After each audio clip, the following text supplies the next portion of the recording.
Well, welcome everyone this evening. I'm Scott Anderson with AgriBest Feeds, and we're super excited about our webinar this evening. We've got uh, uh, Erin Elison with Redmond Natural Trace Minerals here, and Tim Williams. He's also with Redmond, and they're going to be talking about sea minerals for soil health. And Erin's going to start it out with kind of just an overview of Redmond, a little bit about the company and their products, kind of a general overview. And then Tim's going to take it away and talk more focused on the soil application and some of the research that's been done, both just kind of farmer trials out in the field, and then some private research that they've done over the last 3 years. So I'm excited to take some notes on that. We will have a Q&A session here in about 30 minutes. So write down any of your questions. There is a Q&A box that you can type your question out. And then during the question and answer time, we'll actually be able to raise hands and communicate back and forth over the internet with your questions. So without further ado, Erin, I think I'll turn it over to you and go ahead and give us a little bit of background on Redmond agriculture. Sounds good. Thanks, Scott. You missed your calling, dude. You probably should be in radio. You did really well with that. Yeah, I should stay off of the TV. I probably should get rid of the camera here for sure. I've got a face for radio, but okay. Well, hopefully the screen is visible for everybody. Chat, Scott, if you can't see it. Here's a shot of the inside of the mine. I don't think from the list of people that we're aware of that are on, if any of you have had the chance to come out, maybe one of these days you can. But of course, Redmond, most known for our salt. This is just one of the tunnels of many that we have, and miles of tunnel, and pretty much just a solid salt mountain down there. It's kind of cool to see. But yeah, if you ever get a chance to come out and join one of our meetings, or take you on a tour and see some of that. So on top of that, and part of the overburden, this picture now is the deposit where your Redmond conditioner comes from. This is the volcanic material, the clay, and there are pockets of this all around, all over the place. And this is where that comes from. So everything we do product-wise at Redmond is based in one of these two products or a mixture of them. And then on top of that, we can put together the mineral mixes. Some of you guys have used some of them, selenium 90 or high iodized, or we can add whatever vitamins, minerals to these things and offer all that kind of stuff. So those are where the products come from. So one of the very first questions that people ask a lot of times, you guys have probably had this in the field, is, okay, why do I use Redmond and what's so unique about it? And by the way, before I get into that, Redmond has not only the agriculture division, the bulk of our tonnage actually is used here in the Intermountain West for high performance de-icer, highway de-icer. We have the equine line of products. We have the hunt line of products, the trophy rock, especially well known in the east where the whitetail are. We have the industrial line. There is de-icer that you guys can also utilize and sell if you want to, packaged de-icers. There is some industrial clays that we use out of this deposit as well for like pond lining and things like that. If you have any questions, you can ask us about that. So we get involved in several things. And in this particular picture in the background, you can see some white coverall buildings. We even have a little tiny farm, little grass-based dairy farm that we enjoy drinking our raw milk and sell that in a few places around the state. So that's there on the property too. So the Redmond salt, mainly what is so special about it? What is the difference? And one of the things, this thing doesn't like to move so fast. All salt comes from the sea. And on this slide here, you're looking at this picture of Dr. Maynard Murray. any salt, if it's left unrefined, is going to be better than what we have, you know, as far as what we've been offered and eaten all our lives and what's offered in most salt products and mineral products for livestock and things.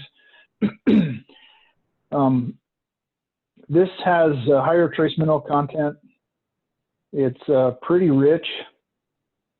And as Tim will tell you a little bit later, when this stuff enters biology, whether it's the soil or an animal or whatever, or our own cells, our own bodies, stuff just happens. It just comes alive. It makes things work.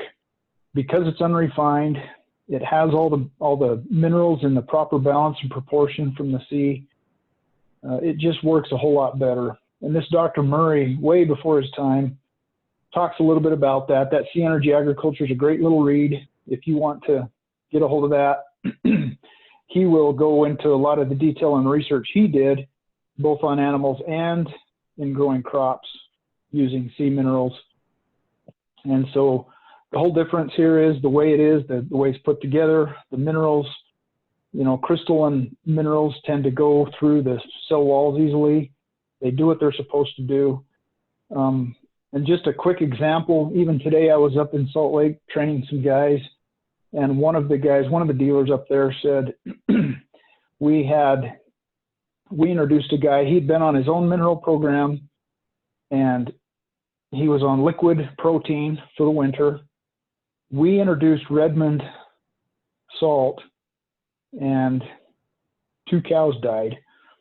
And when we had the vet out, what had happened is, because of the efficiency that these products do for biology and the way they wake up the biology, the microbiology, it makes everything in the body work optimum. So they basically got an overload of nitrogen, turned poisonous, damaged their liver and killed them. So he said, we pulled everything off, then we went back in, but he said, the testimony to me was how powerful you guys' minerals are, because that wouldn't have happened with any other product, mineral, salt, whatever. But once you get them on and then they're on, then they can deal with it. That's just how powerful things work. And that's what Dr. Murray found out by using sea minerals too. So of course they're mineralized. The sea gets mineralized basically by a Redmond conditioner in our language. So all the underwater vents, the erosion, you know, everything that there are estimated some 20,000 underwater vents and volcanoes that continually spew minerals into the sea. The sea has a tremendous capability to sort that stuff through, put it into a perfect balance and proportion, and according to Dr. Murray, makes it so that you don't have the heart arteries and the diseases and cancers and things like that in the sea life that we experience on land. So that's kind of what's so cool about it. This is an interesting one here. You take the mineral profile of your blood, and most of you've probably heard this, very similar to these sea minerals. And so the question I ask people a lot of times, and I think to my own self, we all are told by the doctor, get off of salt, quit eating salt. And when it comes to refined salt, he's probably right. So then, to me, the paradox comes in, okay, then he admits you into the hospital for a procedure, and what's the first thing they stick into your veins? Well, it's a salt solution. So why do they do that? Don't underestimate the power of the salt in the body and the important role that it plays.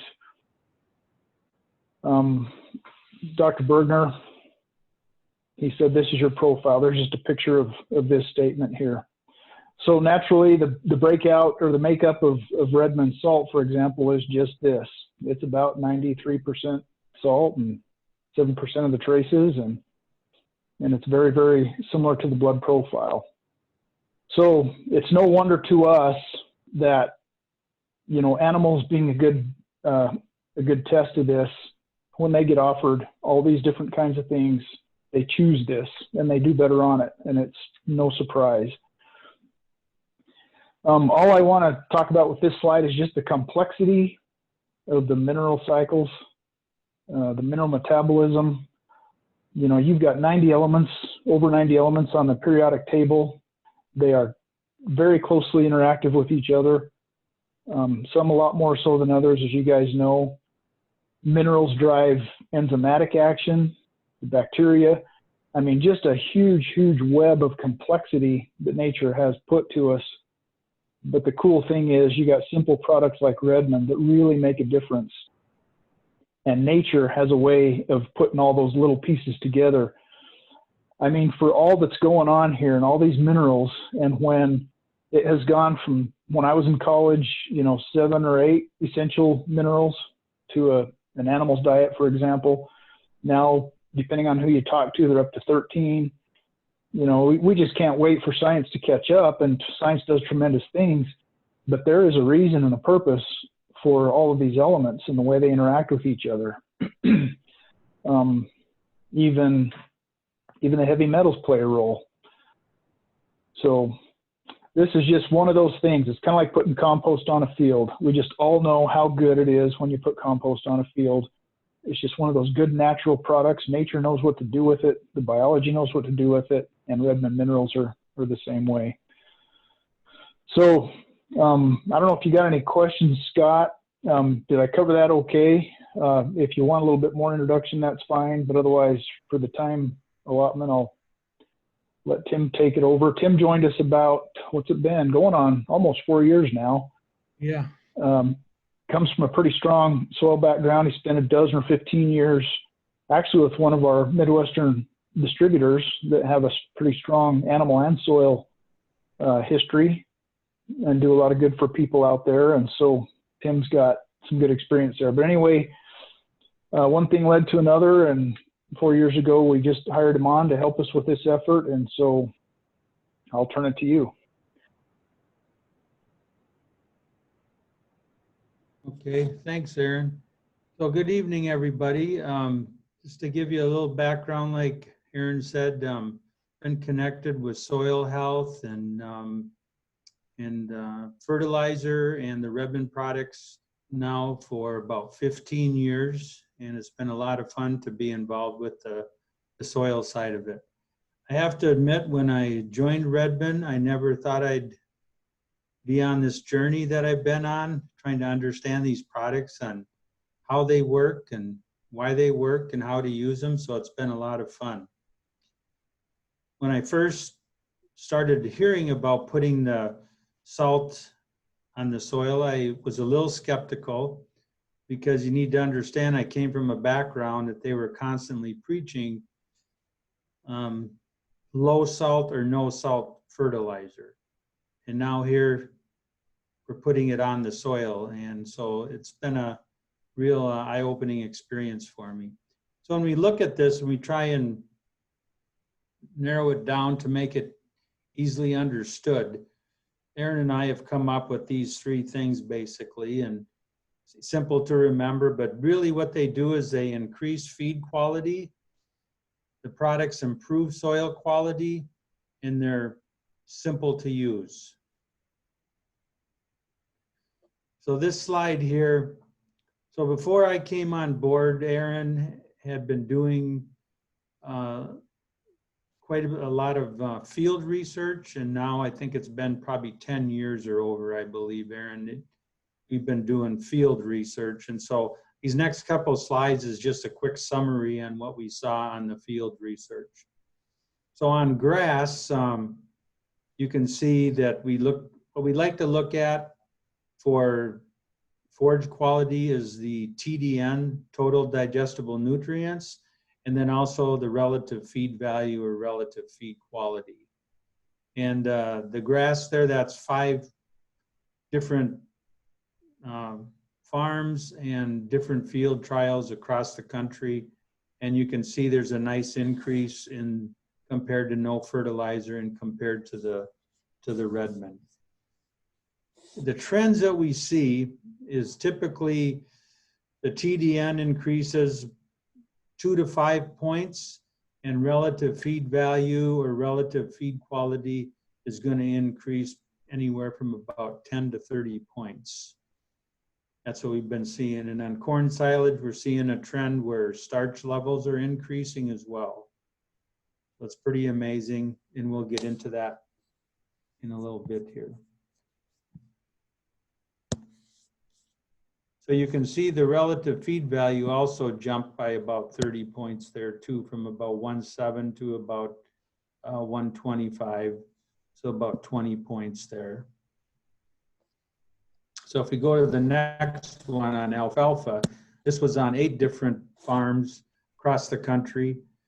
And no fertilizer compared to Redmond. You can see the increase there on TDN from about 61 to 66. And then there were some farms that had already been using quality alfalfa fertilizer, and I went to them and asked if we could put some of our products just over the top of what they were doing. And they said, sure. And I had no idea what would happen, but we were still able to increase the TDN by about 2 points, even on top of a good program that actually ran about $100 an acre. So when you look at the relative feed value there, you can see the increase there as well, and it follows those trends. So we increased it about, no fertilizer to Redmond, we increased it from about 150 to 170 or so, and then we were also able to increase it from about 170 to 190 even on top of a good fertilizer program.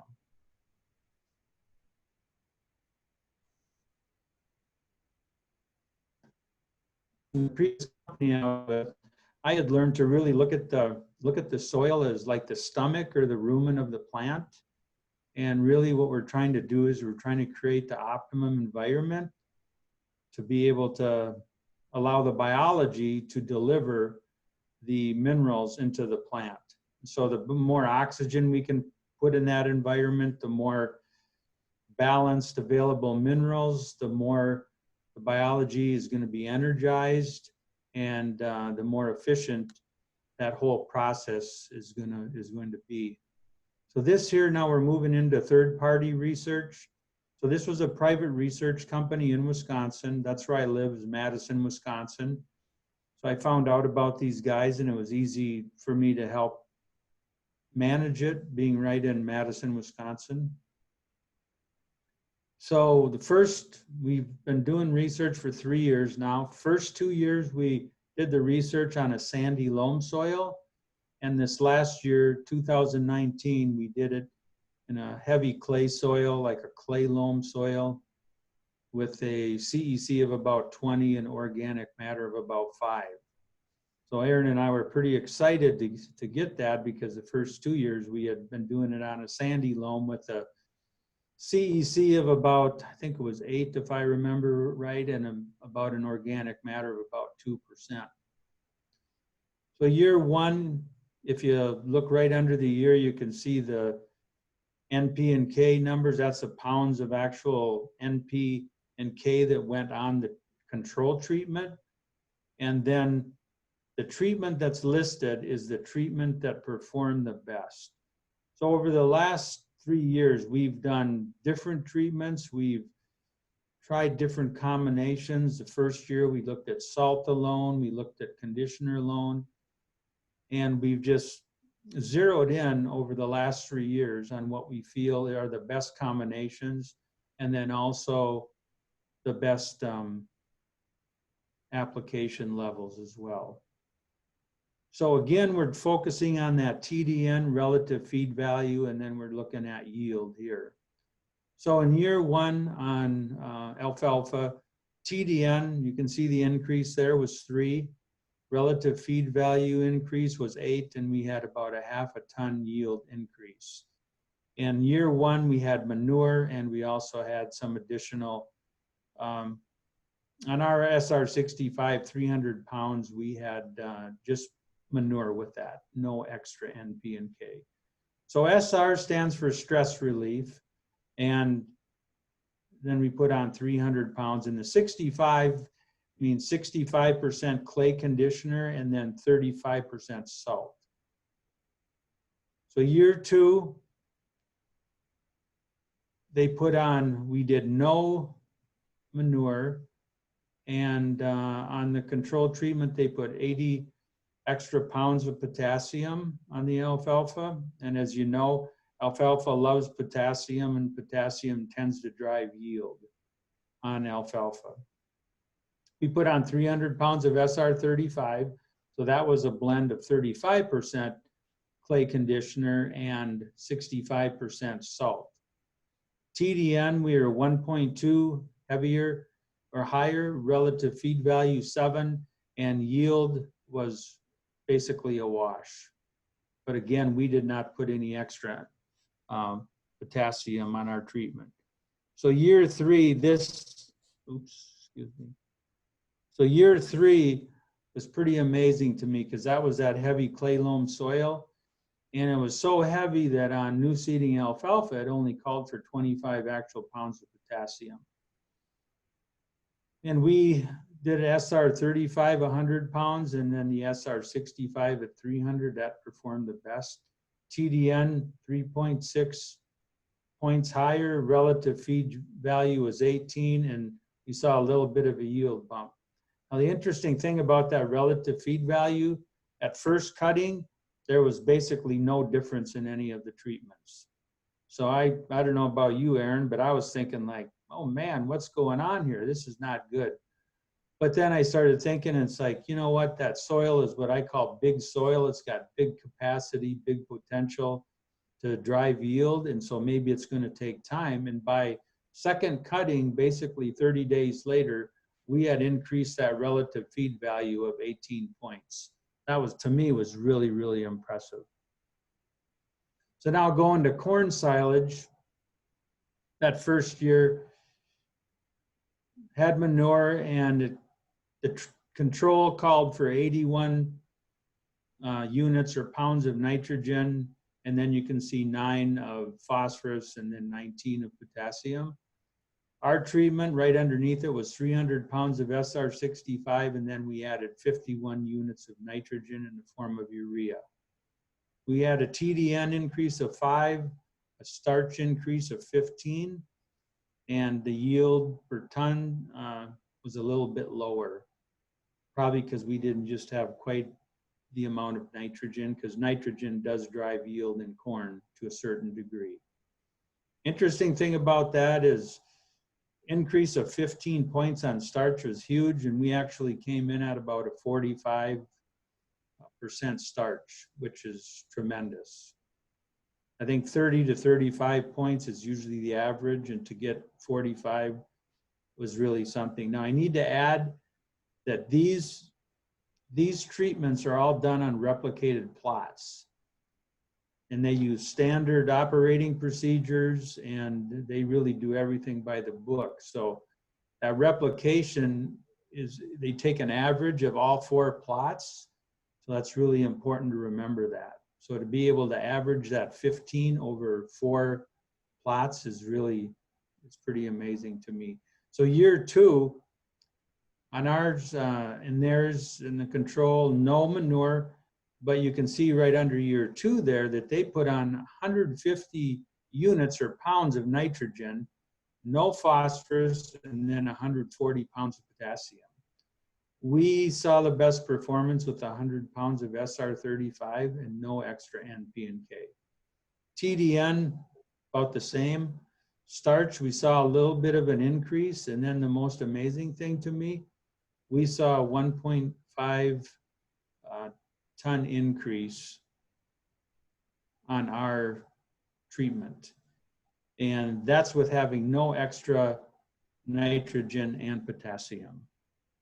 So as we've been doing this, going through this research, there's all these things happening, and I kind of call them aha moments, but they're these things that happen that you just don't expect. And when we started this, Erin, I don't know about you, but me, I really didn't know what to expect for sure. And it's been really cool to me to be able to, we hear the feedback coming back from customers, and then we saw the field research, and now we have the private research that's supporting both those testimonials coming back, and then also the field research. So they give us a report. This company gives us a report every year. We don't ask for this stuff. There's just certain things that they include in it. And this has been incredible. So the organic matter, after 2 years of putting 300 pounds an acre of SR65 on alfalfa, we saw a 15% increase in organic matter over the control. And we saw increase in the cation exchange capacity of about 10. It's called the CEC. The CEC is basically the ability of soil to hold and release nutrients and also moisture. So if you have a heavier clay soil, that CEC is going to go up. Sandier soil, it's going to be down lower. It just doesn't have the ability to hold as much moisture and nutrients. So we saw a 10% increase. This, or 2019, on that heavy clay soil, we still saw a 9% increase in organic matter, and that was only after one application. And then we also saw a increase in the CEC of 12.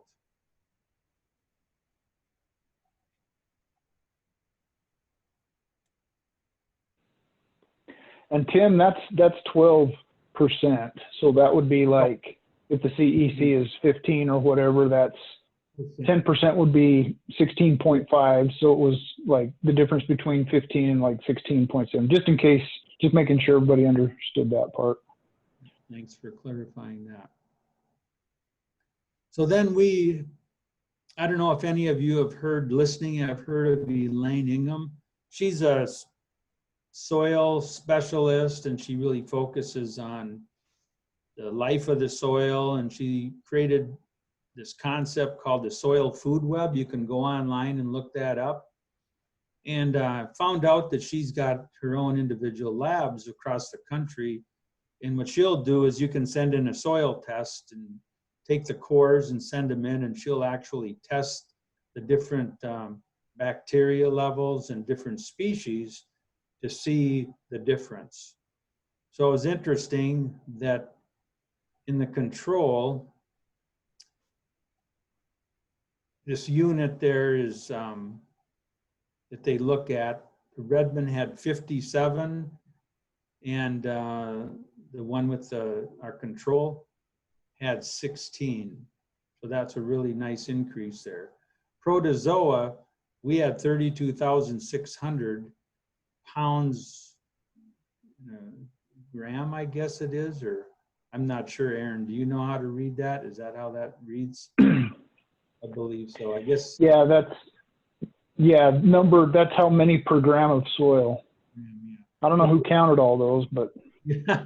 So 32,600, and control had 0. And then the nitrogen potential pounds per acre, we had 4.2 with our top treatment, and then the control fertilizer had 0. I asked them, is that normal to have 0? And it's kind of interesting what they told me. They said in some conventional systems, if the farmer has not had the right rotation and has not been taking care of the soil, you can actually have situations where you don't have any other species in the soil food web but the bacteria. So that, again, this also shows, like Erin said earlier, that there is something happening in the soil. And what we really feel is going on is the salt has very high levels of electrical conductivity or soluble salts. So in your soil, those are one and the same thing. It's important to know that, and you can do a test on any fertilizer or on your soil to measure that electrical conductivity in soluble salts. And the salt is very, very high. But the salt does not have much CEC. It's got only about 0.5 CEC, whereas our clay has about a 45 CEC. So that's got a lot of holding capacity and releasing capacity for those minerals. So our first year, we did a test. It's called the SolVita Test. This is quite a few. Tim? Yes? Sorry, but can I make one comment on that last slide before you jump into this one? Is that okay? You bet. Something that was cool for me they didn't really tell us this or explain this, but protozoa feed on bacteria, and this is just like inside of an animal's digestive system. In fact, a huge part of the protein synthesis happens because of the breakdown of these microbes. So Redmond products don't have nitrogen in them per se, but yet we show up over a conventional fertilizer that has nitrogen in it. We show up with nitrogen potential, 4.2 pounds per acre. The only logical explanation I can come up with is that because we had the biology waking up and actually reproducing and starting to do what it's doing, the dead and decaying bacteria will produce the nitrogen. And so that's how that can happen when the biology is working. It makes everything work better. So even though we may or may not have as many nutrients as a conventional fertilizer, the biology is what makes it all work.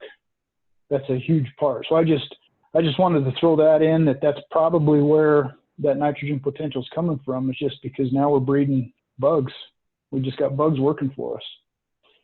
And I had mentioned earlier about that environment, you know, and when you have that right environment, the life of the soil is a living system, right? So it needs oxygen, it needs food, and our products are providing that, and energy as well. And like Erin said, when bugs are energized, what they do is they reproduce. And so the higher the cell numbers you have of, say, bacteria or fungi or protozoa, whatever it is, then you're just going to get more mineral delivered to that root system.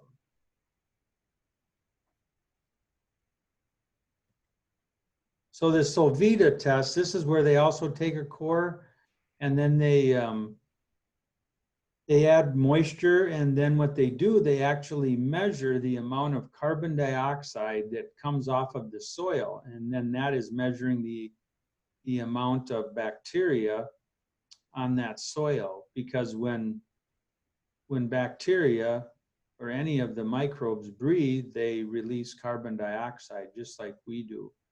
So they measure the biomass carbon from that carbon dioxide, and then they also measure the mineralizable N, and that's basically that nitrogen becoming available again. And nitrogen in the soil is going to typically come from two areas. It's going to come from organic matter, and it's going to come from your nitrogen fixing bacteria from the atmosphere.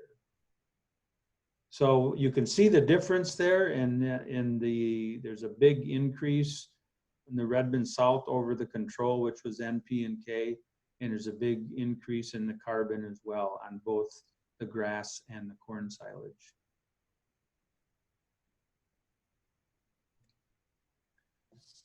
This here, this is a farm from a field of a farmer dealer of ours in western Wisconsin.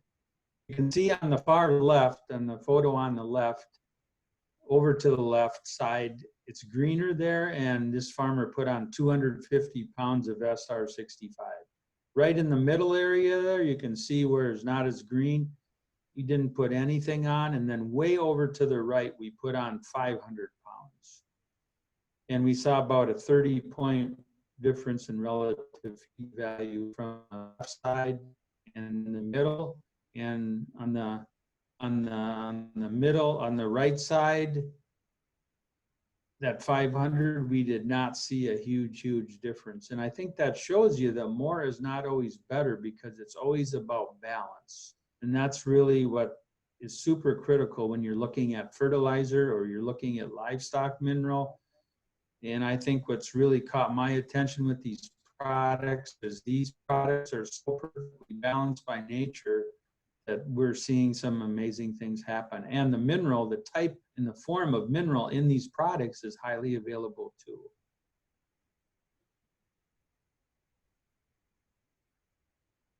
So sometimes farmers will get a little nervous. I just did a meeting. I'm in Michigan this week doing meetings, and I was at a meeting today, and some of the farmers were asking me, they were saying, well, what's going to happen over time when you keep putting salt on the soil? Isn't that going to be a negative thing? And I've thought a lot about this, we're looking at research. I'm reading up on it. We need to remember a couple of things. First of all, now, I don't know about out west all the time, but I think if I've been reading, you guys are getting some strange amounts of moisture too that isn't always normal. I suppose it depends where you're at. But in the Midwest, it's definitely a case where a lot of the minerals are being washed out of the soil because we are getting so much moisture. That's one thing you need to remember. Another thing is chloride is just going to have a natural tendency to leach because it's a negative charge. And the soil is a negative charge, so you do not have a natural bond to hold those minerals in place. The key thing, though, is we have farmers now across the country that have been using the SR65 as their only source of fertilizer along with manure for up to 6 years now.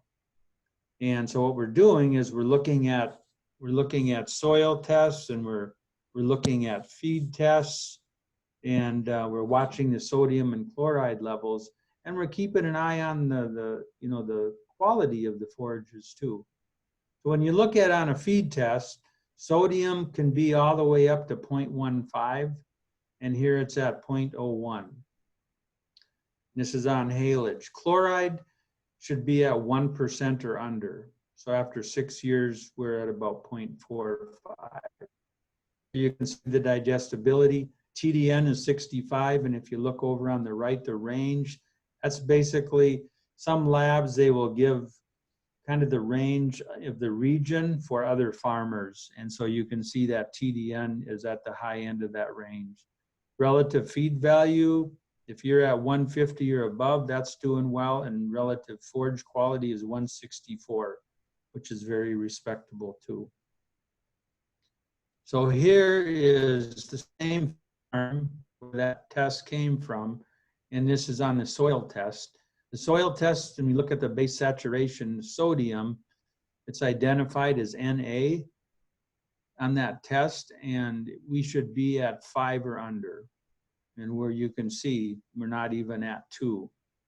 So that is not a problem at all. We're staying right in line. This is another farmer that's been using it for 6 years. And here you can see we're going to go down to the sodium. 0.02, the 4-year average in the region is 0.08. So it's actually, ours is actually lower. And the chloride's at 0.51, which is actually lower than the 4-year average of other farmers in that region. Relative forage quality, 216. Relative feed value, 179.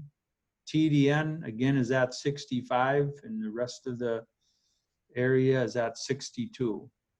So we saw, again, we're right in that range of improvement over the rest of the area. So Erin, you're looking at this, right? So Erin, why don't you jump in, and why don't you do the Sure. investment slide? So all of us know that when you have a higher quality feed, it just works better in the animals. There's not a question. But what we did is one of our Ohio, this is a nutritionist in Ohio that does dairy cattle. We wanted to know what it would mean in dollars to the farmer when he feeds these higher quality forages. And so he took these average increases that we've been showing you, the higher quality feed, he plugged those into his model. And when it came out the other end, what it says is because of the higher quality alfalfa is what he was really looking at. That higher quality alfalfa increased his forage to concentrate ratio by 10% in the diet.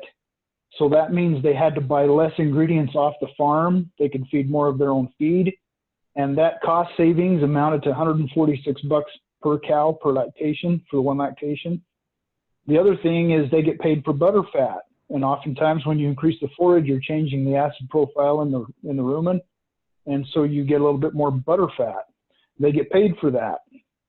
So there's a $228 per cow monetary value in feeding the higher quality feed. So that's pretty cool to know.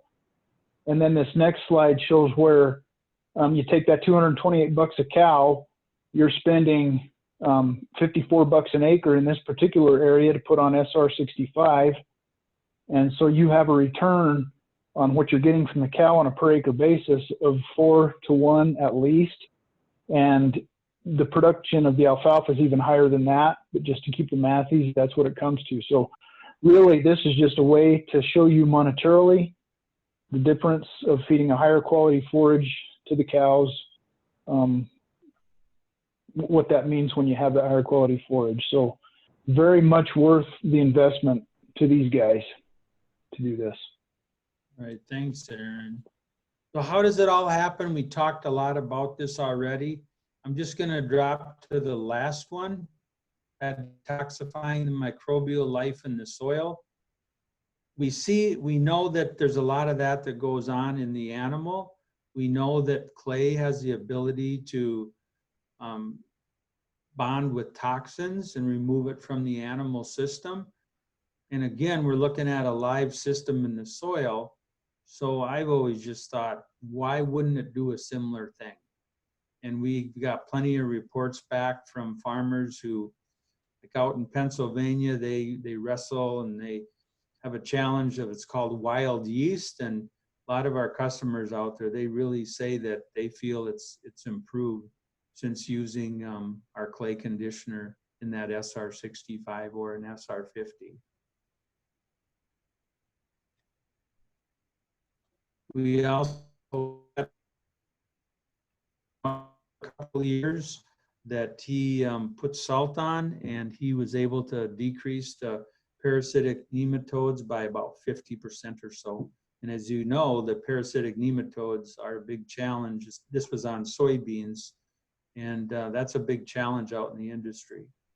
So what we're seeing again, and what we feel is we're getting more nutrients, more balanced nutrients, and those, when you have more nutrients, you're going to have a healthier root system, a healthier plant, healthier soil that's going to be conducive for the good nematodes, not the parasitic nematodes. And there's always a fight going on between the good guys and the bad guys, so to speak. So when you can get those highly soluble, balanced minerals, the good guys are going to win.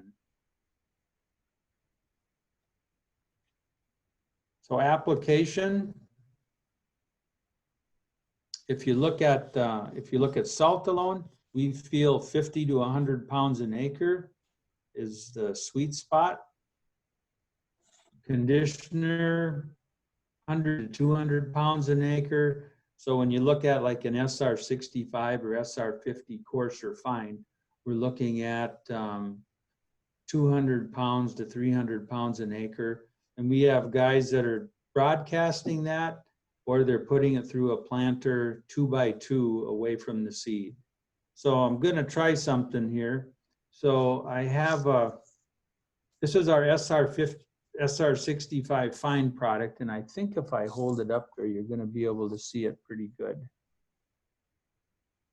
So that's our fine product. So that's our typical number 10 salt. Tim, stop showing your screen for just a second. Okay. And then that should pull out bigger on our screen. Okay. So stop share. Yeah, there you go. Now show the. You see it better now? Yeah, that's a little bit better. So. Okay, so that's our SR65 fine. So this would spread out, broadcast to about 30 feet. And we did have some customers that made some comments about it being dusty and blowing, and even though they loved their neighbors, they didn't necessarily want to give them free fertilizer. So they asked us what we could do, and this is very similar to like lime or a gypsum. So we have an SR65 coarse product. You can see the difference there. So the SR65 coarse is actually the number 4 mesh salt, and it's conditioner chips.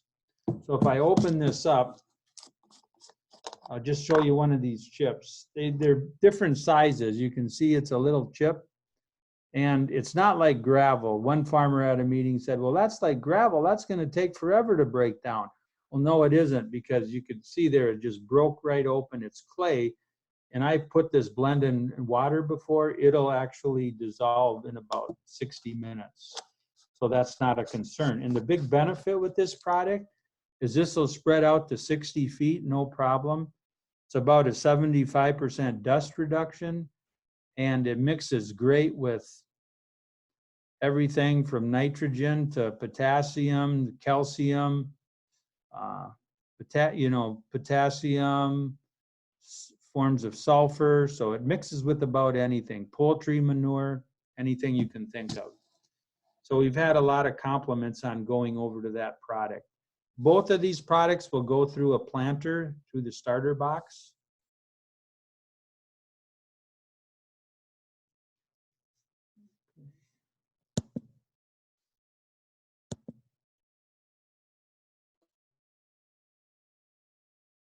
So you can also use our salt as a foliar, and you could mix it with water, 3 to 5 pounds an acre, and apply it 3 to 4 times a year.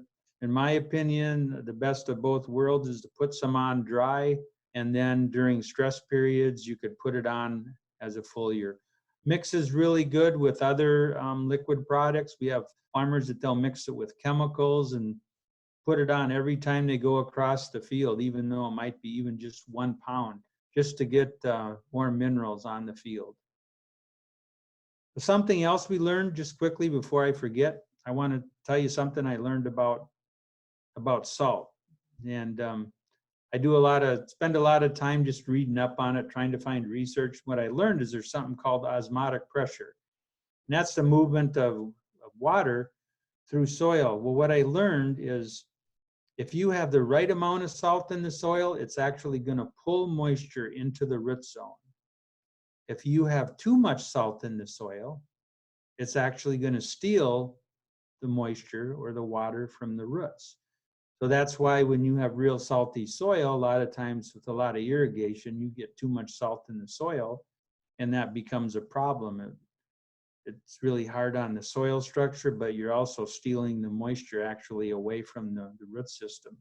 And young roots can shrivel up and die, and that's actually called root burning. I think that's pretty interesting. The other thing I learned about the clay conditioner is that clay actually creates microhabitats for your biology. So it's got little homes, and your good bacteria are smaller than your bad guys.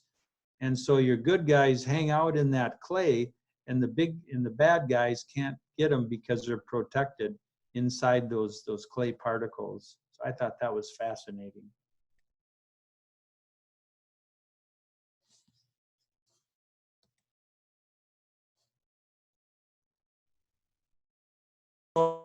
That's the end of it, as far as the soil goes. So Scott, I don't know if there's questions. Yeah, so I guess if anybody has any questions, you can either type them in the Q&A side there. You can also raise your hand, and I'll unmute you, and we can ask your question live here. So I don't see anything right this second. So while we're doing that, I'm gonna just pull you over to our website, and I think so. AgriBest Feeds. This is our website here. Under your resources, archived webinars, this is where the webinar will be recorded. We'll have that up hopefully here in the next few, hopefully tomorrow or the next day. Check out our Facebook. We've got a lot of good information on there. If you're not signed up on our Facebook, you can go to our homepage, and it's there, but you can like us on Facebook. One of the things, just one of the, I think Troy Harrington, it looks like he's on here. He was mentioning earlier, wondering about if there's anything going to be on garlic tonight, and use of that with our Redmond and Sweet Pro products for insect repellent.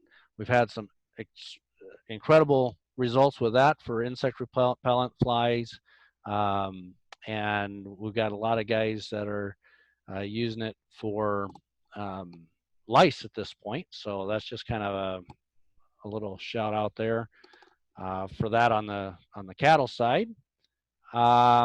Ticks for sheep, horses. Anyway, anybody have any questions?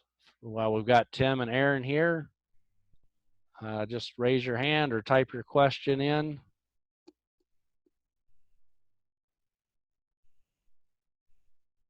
Nothing. All this wisdom. Erin, you can show the 7 dwarfs behind you. That's your daughter did that. So that looks, she's got very, very talented daughters. Had one that was playing the piano the other day when we were doing some practice, and pretty awesome. Any questions? Hey, Scott, you have had some good results on a couple trials out your way. Do you want to share those results possibly? Yeah, we've got a little bit of information on our website there. We had probably our biggest, we've had a number of different trials with just about everywhere we go. We have some good results. Our biggest challenge so far has been handling of the product, and I think with the coarser product, I think that's going to make it easier to handle. We had a dryland wheat farm where we did a head-to-head trial with 85 pounds of nitrogen urea on everything, and 50 pounds of the SR65 versus an 1152 fertilizer. And the input cost was about half, and the production was up about 15% on the Redmond product. So that was a very positive result. The following year, they did it on a larger, about 200 acres, and they did a time release fertilizer on one that was, I think, $2,400 a ton versus the Redmond. And that particular trial, the time release more expensive fertilizer actually outperformed the Redmond, but both of them were kind of bumper crops that year. But the interesting thing on that, they farm, I think, about 8,000 to 10,000 acres. And the interesting part on that was there was other parts of their farm where they reduced their commercial fertilizer by about half and added the Redmond in on top of it, and that outperformed everything. So I guess for myself, where I'm at with organic producers, I think putting the Redmond on, being a certified organic product, is kind of a no-brainer and excellent to mix with whatever else, if you got chicken litter or whatever else you're able to do. But for conventional farmers, I would really recommend, doing some trials. That's kind of where we're at. If you can do maybe reduce your fertilizer on some area by half, and then add the Redmond on top, and just give it some trials on that. So I guess I had one question. Let me see if we got, Wasey's got his hand up. Sorry about that, Wasey. There you go. Okay, go ahead, Wasey. Just hitting the button. I was just wondering about for product that's broadcast. Generally, I thought there was a window for normal fertilizer before it had to be absorbed by the soil. I don't know if it was like a 60-day window or something, but I was wondering if, since this stuff is clay and kind of bound in that, does it matter how long it sits on the ground before it's taken in by the soil? That's a very good question. We've seen that to get full benefit, it's going to take anywhere from 30 to 60 days. So one of the questions I get is, well, when's the best time to apply it? And so just keep in mind that 30 to 60 days to give it time to get down in the soil, work with the biology, get back up through the root system back in the plant. It's important to remember that.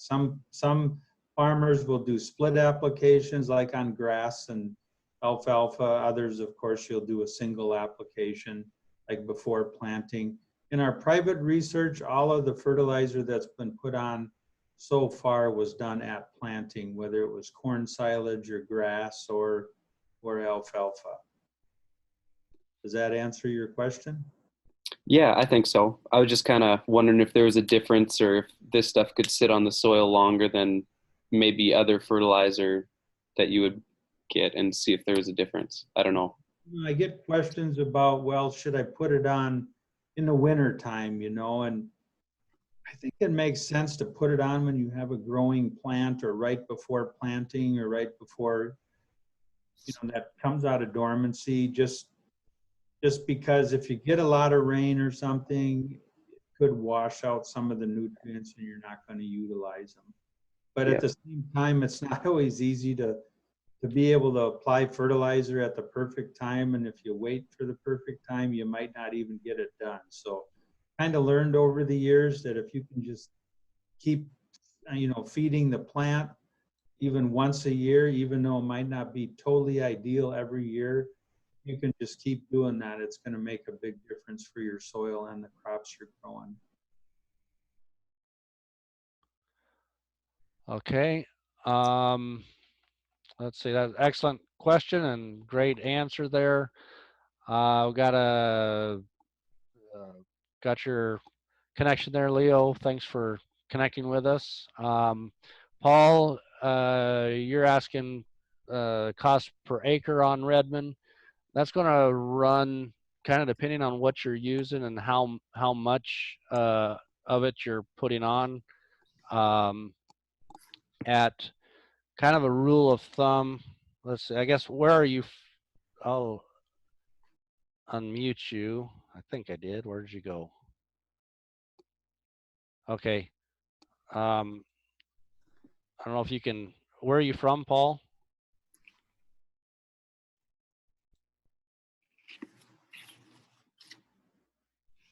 Can you hear me? Okay, there you go. Sorry about that. I was clicking and while you were clicking there. Okay, yeah. So where are you from? Box Elder, Montana. Okay, so, oh, hi, Paul. Okay, I got you in the right spot there. So you're looking at, so Montana pricing, if you're using the SR65, you're looking somewhere around $370 down to about 310, depending on, so that's kind of the range. And at 200 pounds per acre, you would be looking at, you know, basically just move that decimal point over. So somewhere between $31 to $37 an acre at 200 pounds. Okay. Another question I've got, Scott, it was just brought up on the cows, is you're got some studies going on the garlic working on winter lice on these cows. How's that working out? Yeah, so far, I don't know, Daryl, do you have, or are you still on here? Maybe Daryl's, are you still here, Daryl? Yeah, I'm still here. Okay. Maybe do you have a couple of reports on some of the things that you're seeing on some of those different areas? Yeah, on the lice, you know, we've got less experience with it than we do on the flies.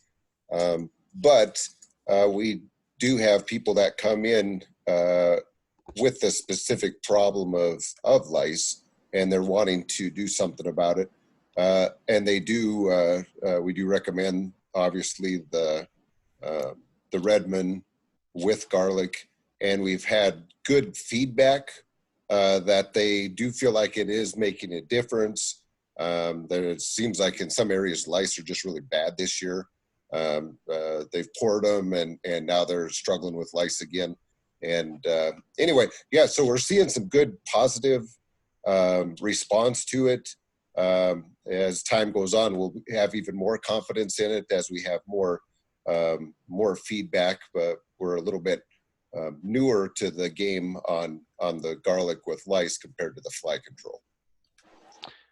and it's, And guys, it's, we had one customer tell us that he has not had it this year, and he's had it before, and he tried the garlic thing. So I don't know if that was just a fluke deal or not, but we also had one report back that he said, yeah, it's this was in Idaho, that it was that he doesn't have lice anyway.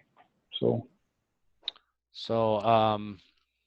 let's see, Wasey, I think you can go ahead and talk and unmute yourself. He just, I don't Go know ahead. if I'm still unmuted or not.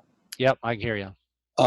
But I actually just talked to a guy up by Opime area where I'm at. He's been buying some of the garlic salt and mixing it with a mineral that he gets from a guy out of Miles City, but he's been using the garlic salt and said that he's seen a pretty significant impact with his stuff, that they might still be itching a little bit, but it's not near as bad as it has been in past years.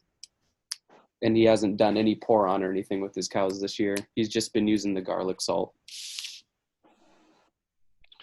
So yeah, I talked with a guy, Busby, I believe he's from Busby, that had called in and asked me how long that I thought it would take before it would start helping. And so, I kind of was wading into that one, thinking, kind of that 10 to 14 days should be when you start noticing some differences. And I asked him, how long had he been on it? And he said about 10 days. And, I've really noticed the hair coat on the cattle just looking better, and it seems to be not having any problems. And so that was interesting. And he actually was calling in for his sister because his sister was having problems and wanted her to come in and get some. So the indicators seem to be positive, and we're probably still more confident on the loose salt or coming through the Sweet Pro of getting enough consumption. We do have some guys that are using it on the blocks, whether just for fly control during the summer and things. We just don't have as big a body of evidence of that, and are wondering, are they getting enough consumption of the garlic to do what they need to. Excellent. Any other questions? See, we got people here all the way from Illinois, Montana, Nebraska. Raise your hand if you got any questions there, or you can type them out. Let's see. All right. Well, I guess last chance for any questions. I think we answered all the ones that were in the queue there, I believe. Any other questions? Linda Troy's got just asked if the garlic was organic, and yes, it is. So if you have certified operations, they can use the organic. They can use the garlic salt. And it is OMRI listed too. Yes, okay. We did do that. Okay, had a question. I'm going to allow you to talk, and I guess it was from you. Oh, let's see. Where did I go? Troy. There, can you hear me? Yep, I can hear you. Yeah, I was just going to comment on the garlic a little bit there.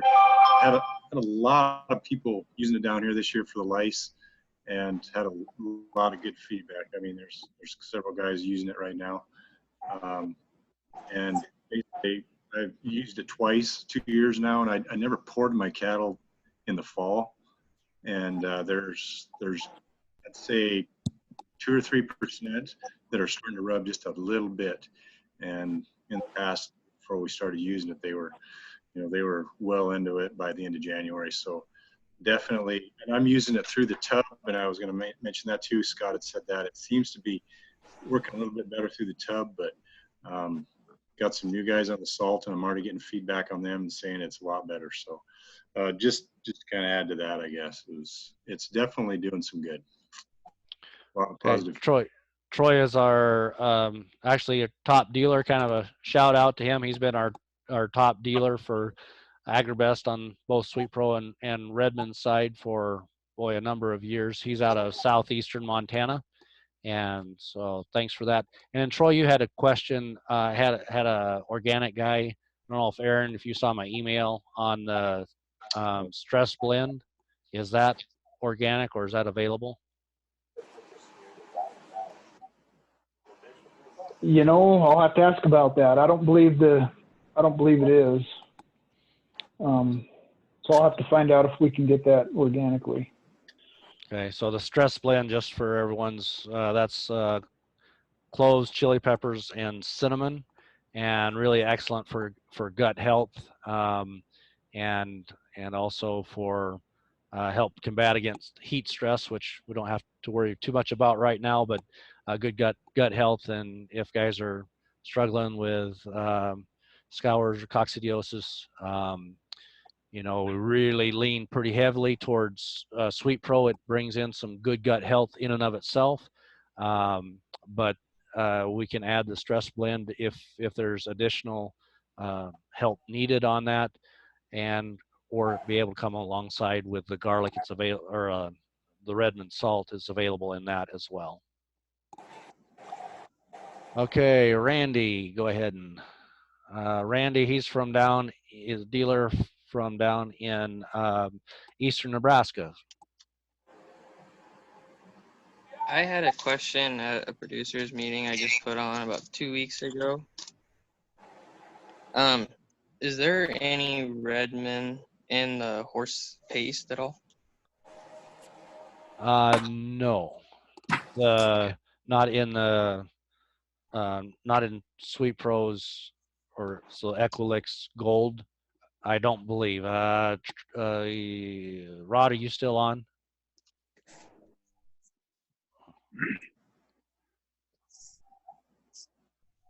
Come on, Rob.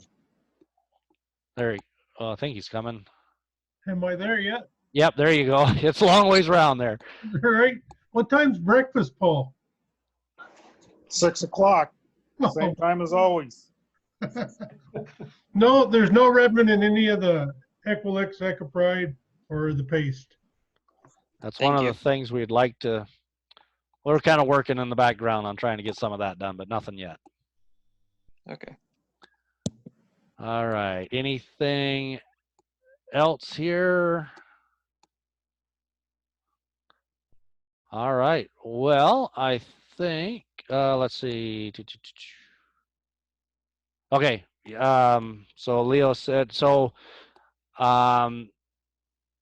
yeah, so Redmond does have a stress tube for the horses as well, Daily Gold in the, and that has the Redmond Salt in it as well, right, Erin?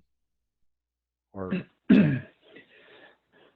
Just barely, not a whole lot of salt. It's mostly just the hydrated clay. okay. But yeah, that does really well for settling horses down, like pre-event. Use that syringe. If you can't feed the gold, use that syringe before they perform, and that's had a lot of really good reviews. Simmer them down, calm the gut. Yeah. All right. Well, we got these guys on here. Let's use them. I guess, Tim, you're about tired out there. He's out in Eastern time zone tonight, so he's probably ready for bed. But if there's any final questions here, I guess I don't see anybody. So anything else you guys would like to close with, Erin or Tim?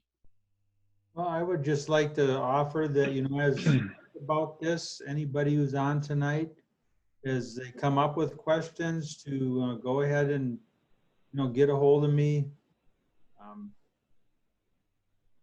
You know, you can email me, or you can give me a call and we can discuss it further. I don't mind going over soil tests. Help give you some guidance on that to see where the program could fit. I do a lot of that all over the country. All right. And I would just say, you know, a lot of you guys are awesome. We love and appreciate AgriBest. We love and appreciate all you guys that helped to move all this forward. It's really cool to be part of, really true goodness. I mean, good products, good things that really make a difference, that, you know, it's not just marketing and just separating people from their money and stuff like that. And we appreciate you guys so much. Great team, awesome companies, awesome people. We appreciate all of you. All right. So Rod, you got your hand up there. Go ahead and have a final question, or are you just waving goodbye? I got one question for the Redmond guys. Can you All hear right, me? go for it. Yep. Have you guys had any effects against like the salmonella and E. coli in the ground as far as using the application of the Redmond and the SR65? Have you had any studies on that at all?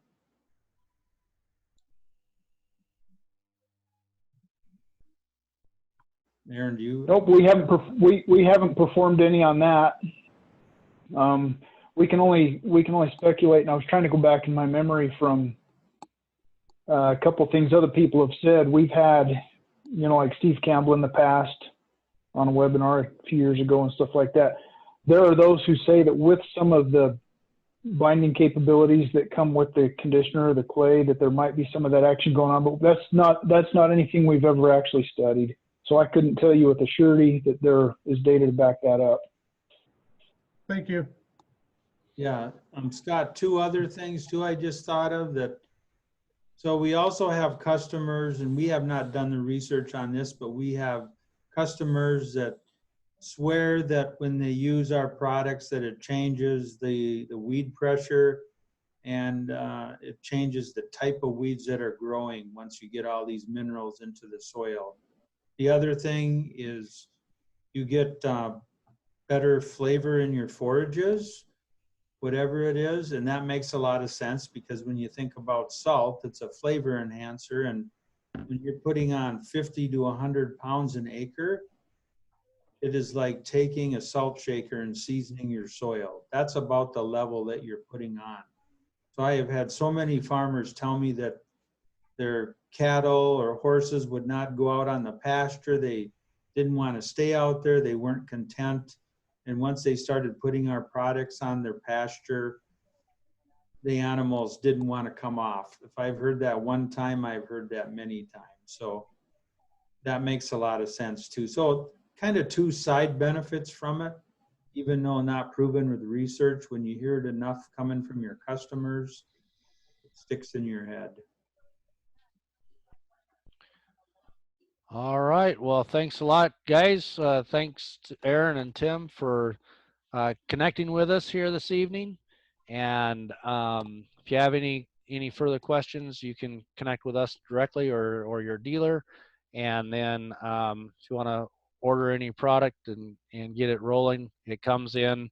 The SR65 actually comes in 50-pound bags. You're able to get it in that. The other or the sea mineral, that'd be the number 10 or number 4 salt by itself, or the conditioner that also is available in 50-pound bags.